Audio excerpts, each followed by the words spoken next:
Hello friends, welcome back to the next lecture. આપણે આગળના lecture જે છે એમાં એચજીપી હ્યુમન જીનોમ પ્રોજેક્ટ એના વિશે અભ્યાસ કર્યો. હવે એના પછી આ ચેપ્ટરનો લાસ્ટ ટોપિક અને સૌથી અગત્યનો ટોપિક એવો ડીએનએ ફિંગરપ્રિન્ટિંગ જે છે એના વિશે આપણે અભ્યાસ કરવાનો છે. ડીએનએ ફિંગરપ્રિન્ટિંગ શું છે, સામાન્ય ફિંગરપ્રિન્ટિંગ શું છે એના વિશે પહેલા સામાન્ય બાબત જે છે સમજી લઈએ. તો તમે બધા જાણો છો કે આપણે શરૂઆતના સમયગાળા જે છે એમાં દરેક વ્યક્તિ જે છે એની ચોક્કસ જે છે એક જાણકારી અથવા તેની નિશાની તરીકે આપણે થંબનો ઉપયોગ કરીએ છીએ. બરાબર, એની અંગૂઠા ઉપર આવેલી છાપ જે છે એનો એક વ્યક્તિ જે છે એની નિશાની તરીકે ઉપયોગ કરીએ છીએ અને હજુ સુધી પણ એ થાય છે. બરાબર, તો એ શું દર્શાવે છે તો કે દરેક વ્યક્તિ જે છે એના અંગૂઠા ઉપર રહેલી જે નકલ જે છે એમાં જે પેટર્ન રહેલી છે ચામડીમાં, એ પેટર્ન એવું માનવામાં આવે છે કે દરેક વ્યક્તિની જુદી જુદી હોય. એટલે આપણે એના પરથી સ્વાભાવિક છે કે એ દરેક વ્યક્તિની એક ઓળખ છે. એટલે જેમ આપણે અત્યારે સિગ્નેચર કરીએ છીએ દરેક વ્યક્તિ જે છે એની જગ્યાએ એ આપણે થંબનો ઉપયોગ કરતા આવ્યા છે. હવે એ થંબમાં રહેલી જે છે ફિંગરપ્રિન્ટિંગ છે એ સામાન્ય ફિંગરપ્રિન્ટિંગ છે. આ ફિંગરપ્રિન્ટિંગ જે છે એ એટલી બધી ચોક્કસ નથી. બરાબર, શું કામ ચોક્કસ નથી? કારણ કે અત્યારના જે આધુનિક સમય જે છે એમાં બહુ બધી હરણફાળ જે છે એ સક્સેસ મળવાને લીધે પ્લાસ્ટિક સર્જરી જેવી ટેકનિક જે છે આવી ગઈ છે. એનો મતલબ કે કોઈ પણ વ્યક્તિ જે છે એ પોતાના અંગૂઠાની છાપ પણ બદલાવી શકે. કોના દ્વારા? તો કે એના માટેની પદ્ધતિ છે પ્લાસ્ટિક સર્જરી. મતલબ કે બીજા કોઈ વ્યક્તિ જે છે એના ચામડીની નકલ પણ એ પોતે બદલાવી શકે. એટલે અત્યારના સમય પ્રમાણે, અત્યારના યુગ પ્રમાણે જે છે આ સામાન્ય જે ફિંગરપ્રિન્ટિંગ છે, હાથની જે છાપ જે છે અંગૂઠાની, એ ચોક્કસ સાબિતી આપતી પ્રક્રિયા આપી ન શકાય. બરાબર, પણ એની સરખામણીમાં જે અત્યારે સૌથી લેટેસ્ટ અને સૌથી ચોક્કસ કોઈ પદ્ધતિ હોય તો એ પદ્ધતિ છે ડીએનએ ફિંગરપ્રિન્ટિંગ. બરાબર, આમાં શબ્દ પરથી ખ્યાલ આવે. ફિંગરપ્રિન્ટિંગનો મતલબ શું? તો કે ફિંગરમાં આમાં હાથની કોઈ છાપ કે નકલનો ઉપયોગ નથી થતો, પણ એક ચોક્કસ એવી પેટર્ન ઉપયોગ થાય છે કે જે દરેક વ્યક્તિમાં કોઈ દિવસ ક્યારેય સમાન હોવાની નથી. એ પેટર્ન કોની છે? તો એ પેટર્ન છે ડીએનએ. બરાબર, હવે મેઇન સૌથી પહેલો પ્રશ્ન કે ડીએનએ ફિંગરપ્રિન્ટિંગ છે તેમાં કયા ડીએનએ નો ઉપયોગ થાય છે? ડીએનએ ની ખૂબ વધારે લાંબી લંબાઈ છે, તેમાં ડીએનએ નો કયો ભાગ જે છે ઉપયોગ થાય છે? આ પદ્ધતિની શરૂઆત કોણે કરેલી છે અને ઇન્ડિયામાં એના માટેના સાયન્ટિસ્ટ જે છે કયા છે, કઈ રીતે આખી પદ્ધતિ જે છે થાય છે એના વિશે આપણે અભ્યાસ કરવાનો છે. બરાબર, એટલે સૌથી પહેલા શરૂઆત કરીએ કે ડીએનએ ફિંગરપ્રિન્ટિંગ જે છે એમાં ડીએનએ નો મુખ્ય કયો ભાગ જે છે ઉપયોગ થાય છે. બરાબર, એ પેટર્ન જે છે એ શું છે અને પ્રિન્ટિંગ માટે એના કયા ભાગ જે છે ઉપયોગ થાય છે. તો જોઈએ પહેલા સૌથી પહેલા આગળ આવી ગયો. આપણે ભણી ગયા કે આખા ચેપ્ટરમાં ડીએનએ ફિંગરપ્રિન્ટિંગ જે છે તો ભણી ગયા કે કોઈ પણ સજીવ હોય, બરાબર, સજીવના બંધારણીય એકમ તરીકે કોષ આવેલું હોય. આપણે ભણી ગયા કે સજીવ છે એનો રચનાત્મક અને ક્રિયાત્મક એકમ કોષ હોય. હવે શરીરનો કોઈ પણ એવો કોષ, બરાબર, લઈ લો કે કોષની અંદર રહેલું કોષ કેન્દ્ર, જો સુકોષ કેન્દ્રી લઈએ તો કોષની અંદર રહેલું કોષ કેન્દ્રની અંદર રહેલા છે ચોક્કસ પ્રકારના ડીએનએ નો જથ્થો, જેને આપણે નામ આપ્યું છે રંગસૂત્રો. એટલે આપણે અત્યારે જોઈએ છે કે ડીએનએ ફિંગરપ્રિન્ટિંગ નો આધાર શું છે, શું એમાં જે છે એ ચેક કરવામાં આવે છે અને કઈ રીતે આ ભાગ જે છે એકબીજા સાથે અલગ પડે છે. દુનિયામાં કોઈ પણ બે વ્યક્તિના ડીએનએ ફિંગરપ્રિન્ટિંગ જે છે એ સરખા ન હોય, કંઈક ને કંઈક તફાવત હોય છે. તો આપણે કઈ રીતે બે વ્યક્તિના ડીએનએ ફિંગરપ્રિન્ટ જે છે તપાસ કરીને ફોરેન્સિક સાયન્સમાં અને જે પિતૃત્વ નક્કી કરવા માટે સામાજિક રીતેનો ઉપયોગ કરીએ છીએ, આપણે ભણવાનું છે. તો સૌથી પહેલું કોષ આવેલો હોય, કોષની અંદર સુકોષ કેન્દ્રમાં કોષ કેન્દ્ર હોય, કોષ કેન્દ્રની અંદર રહેલા છે રંગસૂત્રો. બરાબર, આ રંગસૂત્રો જે છે એમાં ભણી ગયા છો તમે કે 22 જોડ જે છે એ દૈહિક રંગસૂત્ર હોય અને એક જોડ લિંગી રંગસૂત્ર છે. કુલ 23 જોડ 46 રંગસૂત્ર જે છે આવેલા છે. એ રંગસૂત્રમાં રહેલો કુલ ડીએનએ, જેનું નામ આપ્યું તો આપણે આગળ જીનોમ, મનુષ્ય જે છે, બરાબર, એમાં તો કોઈ પણ સજીવ એમાં ટોટલ જે ડીએનએ નો જથ્થો જે છે એને આપણે નામ આપ્યું છે જીનોમ. જીનોમ વાળા ભાગ જે છે એની અંદર ડીએનએ રહેલું છે. તો એ ડીએનએ માં કયું ડીએનએ જે છે એ આપણા માટે ડીએનએ ફિંગરપ્રિન્ટિંગ માટે ઉપયોગી છે, સૌથી મહત્વનો એ ભાગ છે. બરાબર, તો જીનોમનો મુખ્ય ભાગ છે ડીએનએ. હવે ડીએનએ માં આગળ ભણી કે ડીએનએ આખો ભાગ જે છે એમાં બે અલગ અલગ ભાગ ધરાવે છે. જ્યારે આપણે ડીએનએ કુંતલનું પેકેજિંગ ભણ્યા હતા બરાબર, ત્યારે પણ આવી ગયેલું હતું કે ડીએનએ આખો ભાગ જે છે એના પ્રત્યાંગનમાં પ્રોટીન સંશ્લેષણ કરવા માટે વપરાતો નથી. મતલબ ડીએનએ નો એવો જનીનવાળો ભાગ કે જે યુક્રોમેટિન ભાગ ધરાવે છે અને બીજો ભાગ છે હિટ્રોક્રોમેટિન. ડીએનએ માં મુખ્ય બે ભાગ આવેલા છે, યુક્રોમેટિન અને હિટ્રોક્રોમેટિન. આ બંનેનો અર્થ શું છે? યુક્રોમેટિન આગળ આવ્યું, આ જે છે સક્રિય ભાગ છે, સક્રિય પ્રત્યાંકન માટેનો ભાગ જે આછો હોય, અને બીજો ભાગ જે છે ઘેરા રંગનો જે નિષ્ક્રિય મતલબ પ્રત્યાંકન માટે જવાબદાર નથી, જેમાંથી કોઈ પણ પ્રકારનું પ્રોટીન બનવાનું નથી. એવા બે પ્રકારના અલગ અલગ ભાગ જે છે આવેલા છે, યુક્રોમેટિન અને હિટ્રોક્રોમેટિન. બરાબર. હવે આ ડીએનએ આવેલું ક્યાં છે? તો રંગસૂત્રની અંદર. આપણે રંગસૂત્ર વાળા ભાગ જે છે એને ભણી અને સમજીએ કે ડીએનએ જે ડીએનએ ફિંગરપ્રિન્ટિંગમાં વપરાય છે એ ભાગ ક્યાં હોય. તો સામાન્ય રંગસૂત્ર જે છે એનું બંધારણ જોઈએ તો આપણે આવી રીતનું આવી ગયું છે કે રંગસૂત્ર વાળા ભાગ જે છે એમાં સામાન્ય રીતે ભાજનાવસ્થા હોય બરાબર, ત્યારે રંગસૂત્ર સ્પષ્ટ આવું દેખાતું હોય. અને તમે ખ્યાલ છે કે આ રંગસૂત્ર જે છે એ ચોક્કસ એક ડીએનએ નો ગુછલામય ભાગ છે, ચોક્કસ આકાર છે, જેની અંદર ગુછલામય રીતે ડીએનએ જે છે વીંટળાયેલું છે. આ રંગસૂત્ર વાળા ભાગના અલગ અલગ ભાગ જોઈએ, એ ભાગનું નામ શું હોય? કે ભાગ જે છે એમાં તમે આવી ગયું કે આગળનો ભાગ જે છે, જે સેન્ટર ભાગ જે છે એને કહેવાય સેન્ટ્રોમિયર. રંગસૂત્ર કે જેનો સેન્ટર ભાગ બરાબર, જે બંને બાજુમાં જે ભુજા જોડાયેલી ભાગ જે સેન્ટ્રોમિયર, અને રંગસૂત્ર જે છે એના બંને છેડાવાળા ભાગ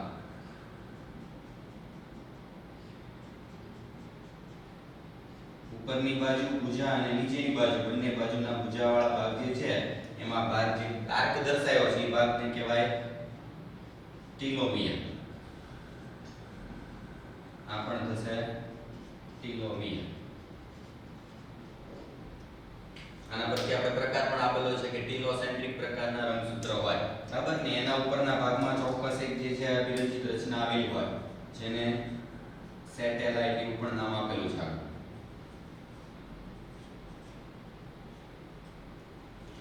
એટલે સૌથી પહેલી બાબત જો આ સૌથી અગત્યનો ભાગ કે આખું રંગસૂત્ર જે છે એની અંદર બધે ડીએનએ છે, પણ જે ભાગ ડીએનએ ફિંગરપ્રિન્ટિંગમાં વપરાય છે એ ભાગ મોટા ભાગે કયો હોય બરાબર. તો આખા ભાગમાં ડીએનએ હોવાનું છે, પણ જે ભાગમાં ડીએનએ આવેલું છે એમાંનો એક ટીલોમિયર ધરાવતો ભાગ, એક ભાગ જે છે સેન્ટ્રોમિયર ધરાવતો ભાગ, અને ઈ સાથે હિટ્રોક્રોમેટિન ધરાવતો ભાગ, આ બધા ભાગમાં રહેલું ડીએનએ નો ભાગ ડીએનએ ફિંગર પ્રિન્ટિંગમાં ઉપયોગી છે.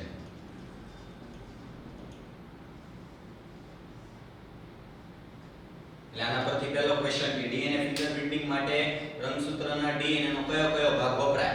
સૌથી પહેલો બાબત ટીલોમિયર. ટીલોમિયર મતલબ કે રંગસૂત્રના છેડાના ભાગ. છેડાના ભાગમાં રહેલું ડીએનએ, કેન્દ્ર ભાગ જે સેન્ટ્રોમિયર વાળા ભાગમાં છે એ ડીએનએ, અને એ સિવાયનો અંદરનો ડીએનએ નો ભાગ એવો કે જે હિટ્રોક્રોમેટિન છે, જે ઘેરા રંગનો છે અને જે ભાગ પ્રોટીન સંશ્લેષણમાં વપરાવાનો નથી. હિટ્રોક્રોમેટિન નો મતલબ એવો પણ થશે કે એ ભાગ કયો છે તો કે કોડિંગ વિસ્તાર નથી, નોન કોડિંગ વિસ્તાર. નોન કોડિંગ એટલે કે જેમાં જનીન સંકેત વાળો ભાગ નથી હોતો, એ સિવાય જે ભાગ જે છે ને હિટ્રોક્રોમેટિન કહેવાય. હિટ્રોક્રોમેટિન, ટીલોમિયર અને સેન્ટ્રોમિયર આ બધા ભાગમાં રહેલું ડીએનએ એ ડીએનએ ફિંગરપ્રિન્ટિંગ નો આધાર છે. બરાબર. સૌથી મેઈન પહેલો બાબત કે કયું ડીએનએ વપરાય, આટલા ભાગ જે છે એનું ડીએનએ વપરાય. હવે મેઈન બીજો ક્વેશ્ચન કે શું કામ આ ભાગ જે છે ઉપયોગ કર્યા? આખા રંગસૂત્રમાં ડીએનએ જે છે એ આ કેમ સિલેક્ટ કર્યું? દરેકે દરેક વ્યક્તિના કોષની અંદર કોષ કેન્દ્રમાં રંગસૂત્ર હોવાના છે, અને રંગસૂત્રની અંદર બધામાં ડીએનએ હોય, પણ એ ડીએનએ માંથી આપણે સિલેક્ટેડ ભાગ જ કેમ લીધો? બરાબર. તો આ જે બધા ભાગ જે મેં સિલેક્ટ કર્યા છે, કયા ભાગ? ટીલોમિયર, સેન્ટ્રોમિયર,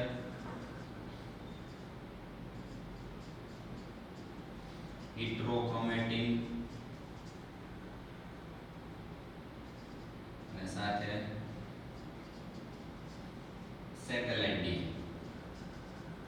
આજે ચાર જે ભાગ જે છે રંગસૂત્રની અંદર આવેલા ટેલોમિયર, સેન્ટ્રોમિયર, સેટેલાઇટ અને હિટ્રોક્રોમેટિન, આ ચારે ચાર ભાગ જે છે એ એવા છે કે જેમાં નોર્મલ ડીએનએ કરતા કંઈક બીજી જાતના ડીએનએ વિવિધતા જોવા મળે. શું છે તો કે આ વિસ્તારમાં સૌથી વધુ ડીએનએ પોલીમોર્ફિઝમ જોવા મળે છે, જે ડીએનએ ફિંગરપ્રિન્ટિંગનો મુખ્ય આધાર છે. આના પરથી બે ક્વેશ્ચન જે છે ખબર પડે કે ડીએનએ ફિંગરપ્રિન્ટિંગ શેના દ્વારા થાય છે. આપણા ડીએનએ માં એવું શું આવેલું છે કે જે ડીએનએ ફિંગરપ્રિન્ટિંગ માં વપરાય? તો કોઈ પણ ડીએનએ ફિંગરપ્રિન્ટિંગ કરવા માટે જે શબ્દ સૌથી અગત્યનો જે છે એ છે ડીએનએ પોલીમોર્ફિઝમ. આ શબ્દ આપણે સમજીએ છીએ પોલીમોર્ફિઝમ એટલે શું? આગળ આવી ગયું છે કે ડીએનએ ના ક્રમમાં રહેલી વિવિધતા. પણ વિવિધતા કેવી હોય અને કયા પ્રકારની હોય, એમાંથી કયો કયો ભાગ ઉપયોગ થાય છે આપણે જોઈએ.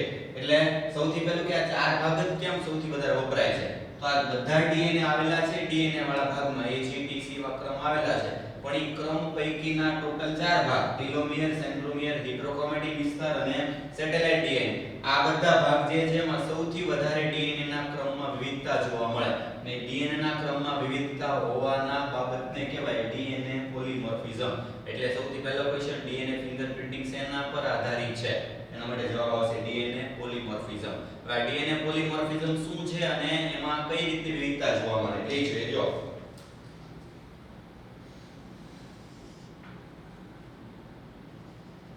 એના પછી આવશે ડીએનએ પોલીમોર્ફિઝમ.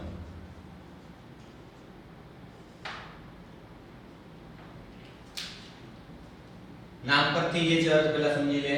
ડીએનએ પોલીનો મતલબ થાય ઘણા બધા, મોર્ફિઝમ એટલે એનું બંધારણ, એનો બાહ્ય દેખાવ. તો ડીએનએ માં ટોટલ જે ક્રમ આવેલો છે ઈ ક્રમ પૈકીનો અમુક ક્રમ એવો છે કે જે વારંવાર રિપીટ થતો હોય. ખાસ યાદ રાખજો, એ લખું છું ટૂંકમાં કે પોલીમોર્ફિઝમ નો મતલબ શું કે ડીએનએ ના અનુક્રમમાં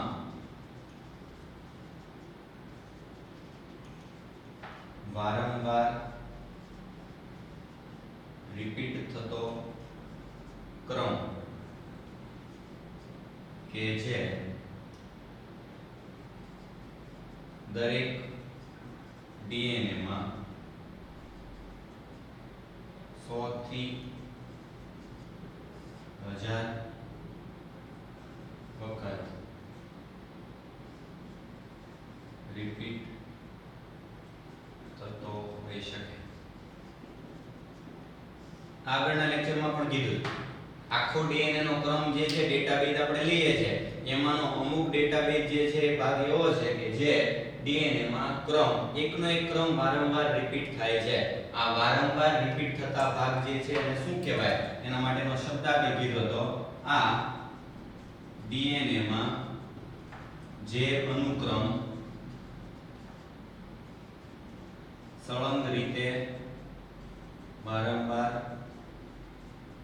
રિપીટ થાય છે તેને VNTR, આખું નામ આગળ આવી ગયું છે વેરિયેબલ નંબર રેન્ડમ રિપીટ્સ કહે છે.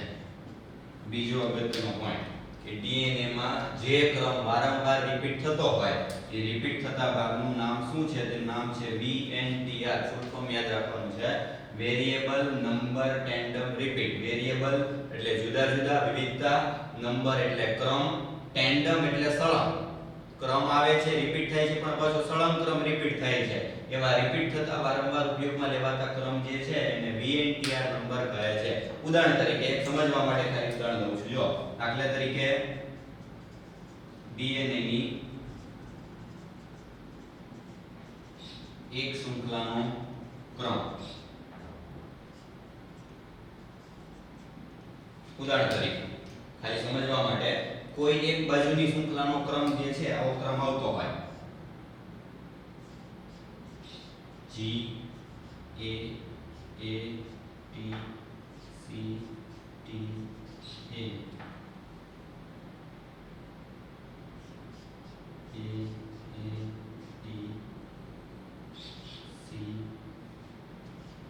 T A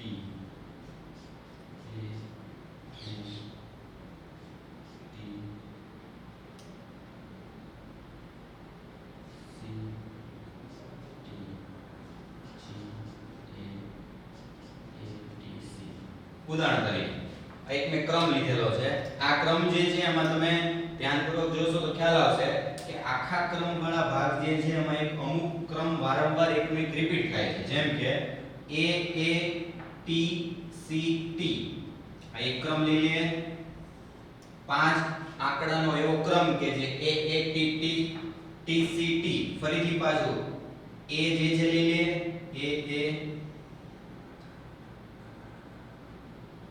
T C આ ક્રમ રિપીટ થાય છે ફરીથી પાછો A T C T ફરીથી પાછો ક્રમ રિપીટ થાય છે એટલે કોઈ પણ ક્રમ જે છે એના આંકડાની સંખ્યા અમે ઉદાહરણ તરીકે લીધું છે આમાં 4 આંકડા લીધા છે પણ આવા 4 આંકડા જે છે ની જગ્યાએ કેટલા હોય તો કે 100 થી 1000 સુધી પણ હોઈ શકે 5 થી 0 થી શરૂ કરીને 1000 થી વધુ પણ ક્રમ કન્ટિન્યુ આવવા જોઈએ આવા કન્ટિન્યુઅસ રિપીટ થતા ભાગ બરાબર એવો ક્રમ છે કે જે કન્ટિન્યુઅસ રિપીટ થાય છે આવા રિપીટ થતા ભાગ જે છે એની સંખ્યા સૌથી વધારે આવેલી છે આવું જે છે એ શેના પરથી આપણે કહી શકીએ તો આગળ પણ કીધું તું જો કે દરેક મનુષ્યની જાતિ હોય દરેક મનુષ્યની જાતિ એમાં 99.9%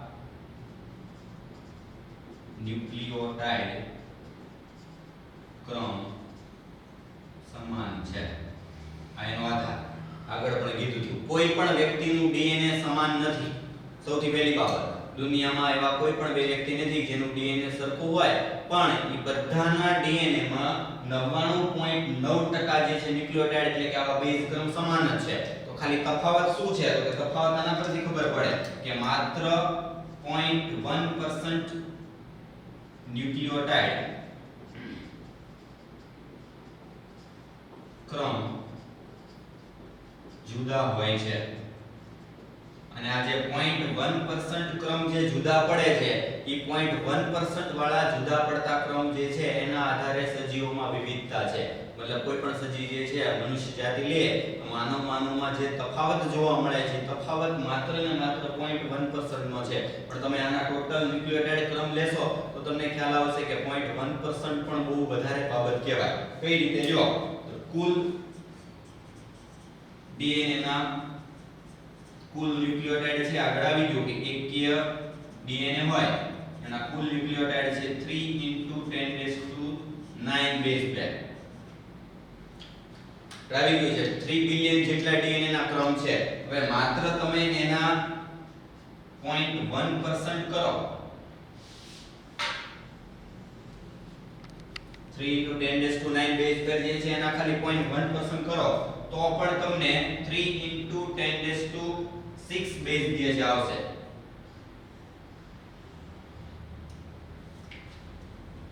એનો મતલબ શું થશે 10⁶ 3 ની પાછળ 6 0 લગાડો 30 લાખ દરેક વ્યક્તિના ક્રમ જે છે એમાં એક ડીએનએ માં 30 લાખ ક્રમ જે છે જુદા પડી જાય છે બરાબર એ બહુ વધારે કહેવાય 0.1% ના લીધે તફાવત આવે છે 30 લાખ જેટલો ક્રમ જે છે એ તફાવત બદલાય છે બાકીના બધા મનુષ્ય જે છે એમાં 99.9% ડીએનએ જે છે બધો ક્રમ સરખો છે આપણે ડીએનએ ફિંગરપ્રિન્ટિંગમાં આજે સરખા આવતા ક્રમનો આધાર તરીકે ઉપયોગ કરી અને બે વ્યક્તિના ડીએનએ તપાસ કરવાના છે કે જેમાં આ સરખા આવતા ક્રમ જે છે એની સંખ્યા કેટલી છે એટલે ડીએનએ ફિંગરપ્રિન્ટિંગનો આધાર કયો છે 99.9% ન્યુક્લિયોટાઇડનો ક્રમ છે દરેક વ્યક્તિમાં સમાન છે તમને પ્રશ્ન થાય તો જુદા કેમ છે માણસો બધા દરેક માણસમાં જુદા પડતો જે ભાગ છે એ માત્ર 0.1% છે એ 0.1% માં 30 લાખ આવી જાય 30 લાખ જેટલો ક્રમ જુદો થઈ જાય એના લીધે એના લક્ષણો જે છે બદલાય છે બરાબર હવે આ જે જુદા પડતા ક્રમની સંખ્યા કેટલી છે એના આધારે એના અલગ પેટા પ્રકાર નામ આપેલા છે જો જેમ કે VNTR variable number tandem repeat જે છે અર્થ શું છે તો કે ડીએનએ માં વારંવાર રિપીટ થતા ક્રમોની સંખ્યાને આધારે તેના પ્રકારો પાડવામાં આવેલા છે.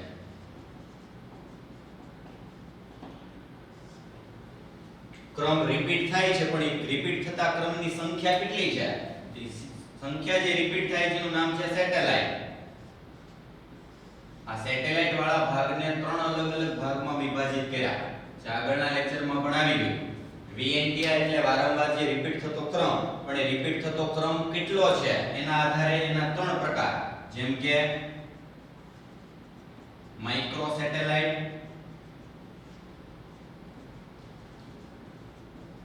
મિની સેટેલાઇટ અને મેક્રો સેટેલાઇટ.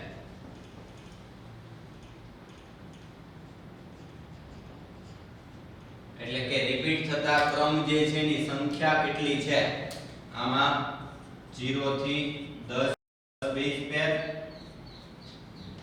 0 થી 10 જેટલી સંખ્યાનો ક્રમ જ ખાલી રિપીટ થતો હોય વારંવાર તો એ માઇક્રો સેટેલાઇટ કહેવાય. 10 થી 100 બેઝ પેર જે છે, 10 થી વધારે પણ 100 થી વધુ નહીં તો મિની સેટેલાઇટ. અને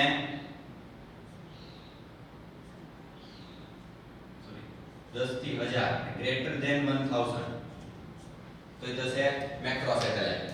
પહેલો આવશે 0 થી 10, બીજું 10 થી 1000 અને ત્રીજું 1000 થી વધારે.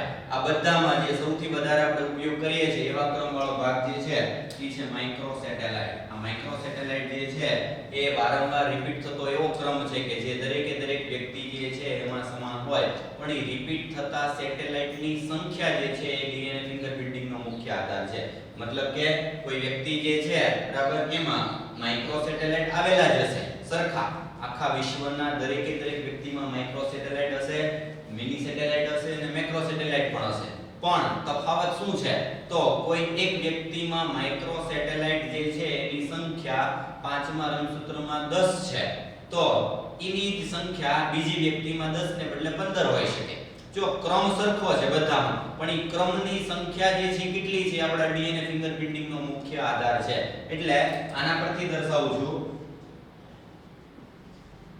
માઇક્રો સેટેલાઇટ ની સંખ્યા દરેક રંગસૂત્રમાં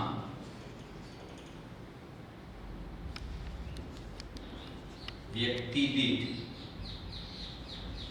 પ્રમાણે બદલાય છે. માઇક્રો સેટેલાઇટ સરખું છે. ઉદાહરણ તરીકે ક્રમ આપું CATTC, એક નામ આપી દીધું ખાલી ઉદાહરણ તરીકે. CATTC ક્રમ એક માઇક્રો સેટેલાઇટ છે. તો CATTC ક્રમ જે છે બધે બધા વ્યક્તિમાં હોય, વિશ્વના જેટલા પણ માણસો છે બધામાં એ ક્રમ હોય, પણ એ ક્રમની સંખ્યા પહેલા રંગસૂત્રમાં કેટલી છે, બીજામાં કેટલી છે, ત્રીજામાં કેટલી છે, ચોથામાં, એમ 1 થી 23 રંગસૂત્ર વાળા ભાગ જે છે એમાં જેમાં ક્રમ આવતો હોય એ ક્રમની સંખ્યા ખાલી વ્યક્તિ પ્રમાણે બદલાતી હોય. અને એની સંખ્યા જે છે આપણે જો બે વ્યક્તિની સંખ્યા મેચ કરી શકતા હોય એના આધારે આપણે એની ડીએનએ ટેસ્ટ જે છે કરી શકીએ. અને ડીએનએ ટેસ્ટનું મુખ્ય ફોરેન્સિકમાં એનો ઉપયોગ જે છે કરી શકીએ. એટલે ઉદાહરણ પ્રમાણે જો ઉદાહરણ તરીકે એક લઈએ પિતૃ ડીએનએ, બીજો ભાગ લઈએ માતૃ ડીએનએ, બાળકનું ડીએનએ.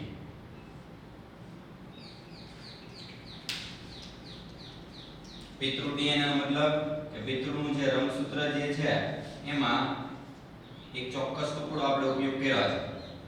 આ ચોક્કસ ટુકડામાં રંગસૂત્રનો એક ચોક્કસ ભાગ એક સેટેલાઇટ છે બરાબર. એ સેટેલાઇટની સંખ્યા પિતૃ ડીએનએ માં ટોટલ આવે છે 4 ની સંખ્યા. ઉદાહરણ તરીકે ખાલી સમજવા માટે સેમ એ જ રીતે માતૃ ડીએનએ આ લઈ લીધા આપણે તરીકે 5મું રંગસૂત્ર.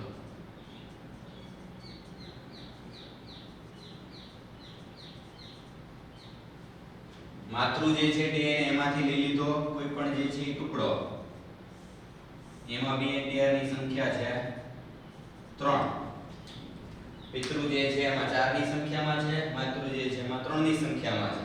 હવે તમે જાણો છો કે બાળક હોય એમાં બંનેમાં માતૃ અને પિતૃ જે છે બેયમાંથી અડધો અડધો ભાગ વારસા મળે.